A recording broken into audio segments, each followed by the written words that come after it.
नमस्कार दोस्तों, आज हम बात करेंगे कि देवता और राक्षस क्या होते हैं। ये कैसे कैसे पृथ्वी पर समय के साथ बदलते रहते हैं। दोस्तों, सबसे पहले हम बात करेंगे पृथ्वी पर मनुष्य का जो अच्छा युग आया था, वो आया था सतयुग। सतयुग पर के समय में पृथ्वी पर मनुष्य रहते थे। कुछ ऋषि बन जाते थे, वो तप करते थे, और कुछ मनुष्य अपना जीवन यापन करते थे साधारण तरीके से। लेकिन देवता स्वर्ग में रहा करते थे, राक्षस पाताल में रहा करते थे। दोनों ही अलग अलग ग्रह रहते थे, वो हमारी पृथ्वी पर नहीं रहते थे। लेकिन वो युद्ध करने के लिए आपस में एक दूसरे के साथ वो लड़ते लड़ते पृथ्वी पर आ जाया करते थे।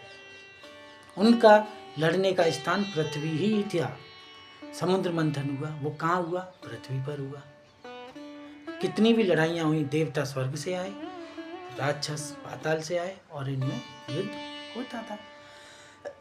दोस्तों, इसके बाद क्या हुआ?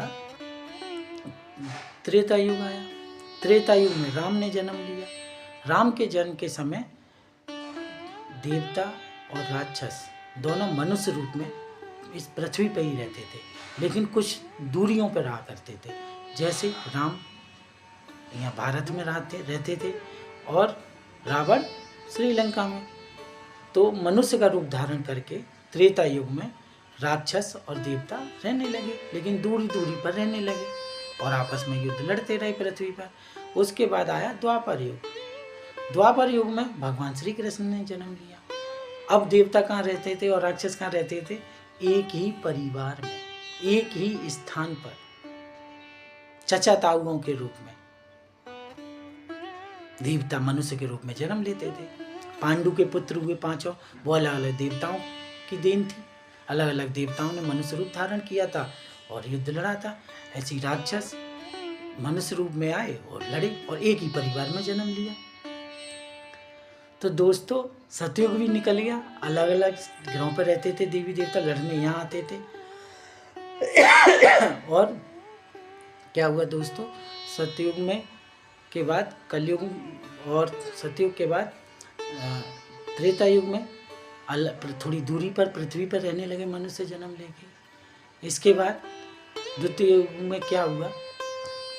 द्वापर युग में क्या हुआ कि एक ही परिवार में जन्म लेने लगे और मनुष्य रूप में लेने लगे। लेकिन मनुष्य शरीर अलग अलग थे, देवताओं का शरीर अलग, राक्षसों का शरीर अलग। लेकिन कलयुग में क्या हुआ दोस्तों?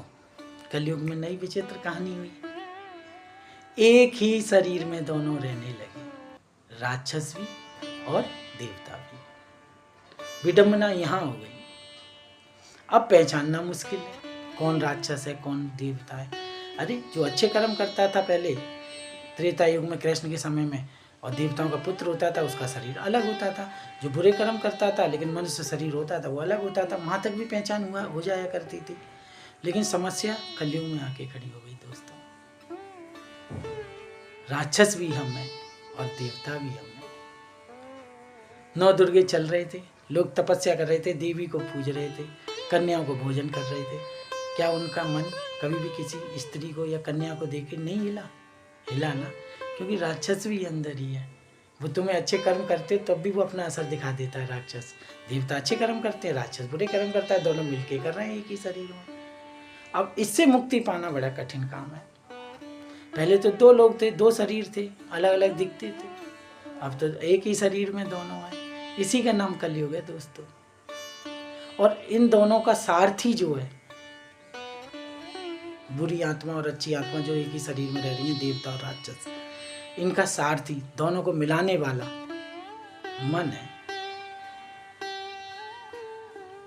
जिस मन प्रबल होता है वो राक्षस, जिसका मन कमजोर होता है वो राक्षस, और जिसका मन होता ही नहीं है वो देवता। अब मन ऐसा हो नहीं सकता कि हमारे अंदर ना रहे। कुछ तपस्वी हैं जिन्होंने अपने विचार कम किए, मन को अपने बस में किया और मन को हटा दिया, राक्षस को निकाल दिया अपने शरीर से। और लेकिन जो लोग मन पर विजय नहीं प्राप्त कर पाए, मन को अपने अंदर से नहीं निकाल पाए, विचारों से मुक्ति नहीं कर पाए, उनका राक्षस है, प्रबल है, मजबूती से है। लेकिन वो देवताओं का बनने का ढोंग कर सकता है। जैसे राहु केतु 2 ग्रह हैं, वो ढोंग तो करते हैं अच्छे बनने का, देवता बनने का, लेकिन उनका नेचर क्या है? बुरा। ऐसे ही जिनका मन मजबूत है, जिनके मन में अच्छी अच्छी भावनाएं, कुछ भी प्राप्त करने के लिए,